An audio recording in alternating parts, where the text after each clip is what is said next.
Good morning DElEd fourth semester students. आज हम आपका 5वां चैप्टर स्टार्ट करने जा रहे हैं। इसका नाम है अनिवार्य संस्कृत के पाठों का अध्यापन, नीति एवं श्लोकों को कंठस्थ करना। तो छात्रों, हम इसमें शुरू करते हैं। आपको बताते हैं सबसे पहले नीति क्या है, श्लोक क्या है, और कुछ नीति एवं श्लोक के अर्थ भी स्पष्ट करते हैं इस चैप्टर में।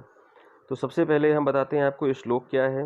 श्लोक जो है वो सामाजिक, धार्मिक, राजनीतिक, पारिवारिक आदि परिप्रेक्ष्य पर बहुत महत्वपूर्ण स्थान रखता है, या ये कह सकते हैं कि जीवन जीने के लिए अत्यंत महत्व है श्लोकों को समझना और उसको अपने जीवन में अप्लाई करना, लागू करना।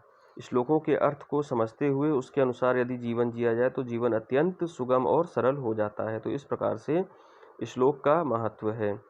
इसके बाद आता है नीति। नीति, जैसा कि हमें नाम से स्पष्ट हो रहा है, नीति जो है वो नैतिकता या नैतिक आचरण जिसे कहते हैं उस पर निर्भर करता है, हमारे आचरणों पर निर्भर करता है। जो भी हम अच्छी चीज़ें, नीतिगत बातें, धार्मिक बातें, आध्यात्मिक चीज़ें, जो कुछ भी नीति के अंतर्गत आता है, अध्यात्म, परोपकार, सद्गुण जितने भी हैं, वो सारी चीज़ें नीति के अंतर्गत आती है। और जब हम उन्हें अपने जीवन में उतारते हैं तो हम अपने जीवन के इस भाग, अर्थात जो हमारा भौतिक जीवन है, इसके साथ साथ हम अपना आध्यात्मिक जीवन भी सुधारते हैं। इस प्रकार हम कह सकते हैं कि हम इस लोक में, अर्थात अपने जीवन में, और मृत्यु के उपरांत परलोक में भी हम अपने जीवन को सुधारते हैं। हमारे अध्यात्म के अनुसार, हमारी संस्कृति के अनुसार और हमारे धर्म के अनुसार ऐसा माना जाता है कि मनुष्य जो है, और गीता में भी जैसा लिखा हुआ है कि मनुष्य जन्म और पुनर्जन्म का कॉन्सेप्ट ये शिक्षा शास्त्र में भी दिया हुआ है। कई जगह हम इसके बारे में पढ़ते हैं और समझते हैं। तो अगर हम इस बात को ध्यान रखें तो ये नीति जो है उस पर लागू, नीति के श्लोक इन बिंदुओं पर लागू होते हैं कि हमें अपने इस लोक को सुधारना, प्लस अपने इसके साथ साथ हमें अपना जीवन के उपरांत जो समय है उसको भी सही पटरी पर लाना, उसको सुधारना। तो नीति के बारे में, जैसे यहाँ पर कुछ नीति के दोहे दिए हुए हैं, नीति के कुछ अंश दिए हुए हैं, और ये अंश जो लिए गए हैं वो विदुर नीति से लिए गए हैं। विदुर एक बहुत नीति के मामले में इनका नाम बहुत आगे आता है, विदुर नीति के नाम से जाना जाता है। और धृतराष्ट्र, ये सब महाभारत से संबंधित पार्ट्स हैं, कैरेक्टर्स हैं। और जैसा कि हम जानते हैं धृतराष्ट्र महाभारत में एक थे, और अगर उनका हम लोग चरित्र देखें तो कहीं ना कहीं बहुत ज़्यादा पॉजिटिव वे में हम उन्हें नहीं समझते हैं। उनके द्वारा लिए गए निर्णय वो बहुत सही नहीं थे। अगर शायद उन्होंने बहुत सही निर्णय लिए होते तो ये महाभारत का युद्ध ही ना होता। लेकिन उनके साथ जो विदुर थे वो हमेशा उनके सदैव गलत उठाए गए कदमों का विरोध करते थे और नीतिगत आधारों पर उसे स्पष्ट करते थे। तो यहाँ पर कुछ जो उदाहरण स्वरूप हमें दिए गए हैं नीति, ये विदुर के द्वारा प्रस्तुत हैं, विदुर के द्वारा कही हुई नीतिगत बातें हैं, संस्कृत में हैं, और इन्हें हम इसका अर्थ सहित पढ़ करके समझने का प्रयास करते हैं। तो सबसे पहले जो है दिया हुआ है कि अर्थागमो नित्यम रोगिता च प्रिया च भार्या प्रियवादिनी च वश्यरच पुत्रोऽर्थकारी च विद्या षड्जीवलोकस्य सुखानि राजन।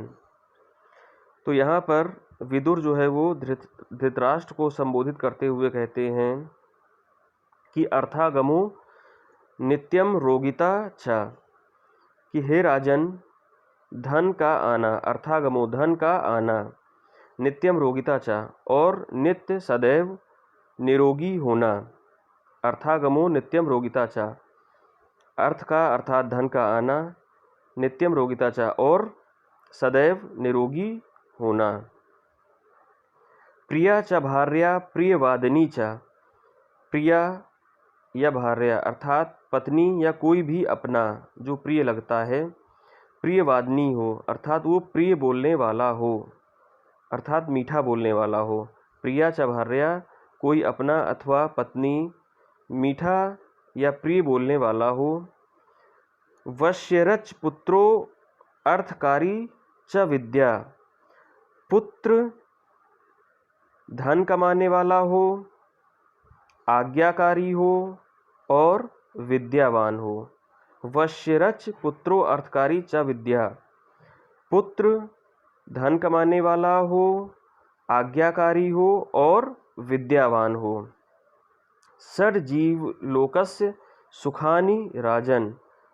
ये 6 जो हैं जीवन के वास्तविक सुख हैं। हे राजन, ये 6 गुण व्यक्ति के जीवन में होना उसके सुखी जीवन के उदाहरण हैं। ये सुखी जीवन को प्रस्तुत करते हैं।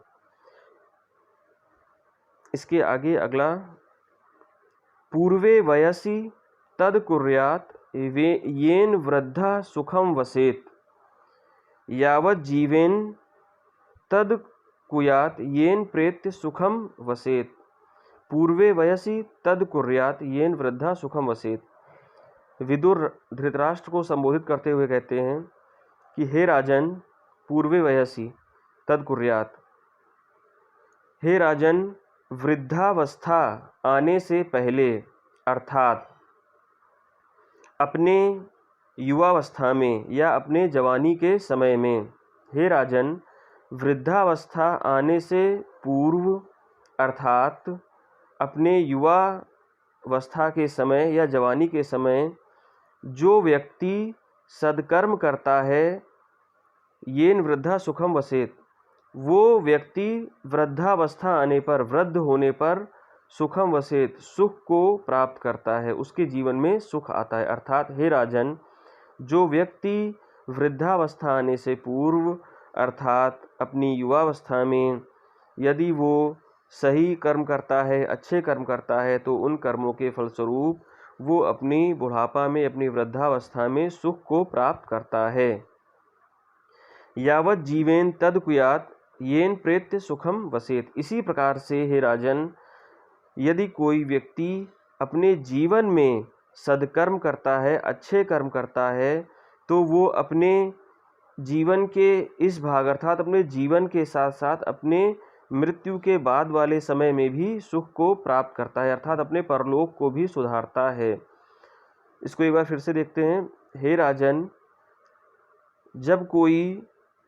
यदि कोई व्यक्ति अपनी बुढ़ापा आने से पहले, अपनी वृद्धावस्था आने से पहले सद्कर्म करता है, तो उसके फलस्वरूप वो अपने वृद्धावस्था में सुख का प्राप्त करता है। इसी प्रकार से जब कोई व्यक्ति अपने जीवन काल में अच्छे कर्म करता है, सद्कर्म करता है, तो वो व्यक्ति अपने संपूर्ण जीवन के साथ साथ जीवन के बाद अर्थात परलोक में भी सुख को प्राप्त करता है।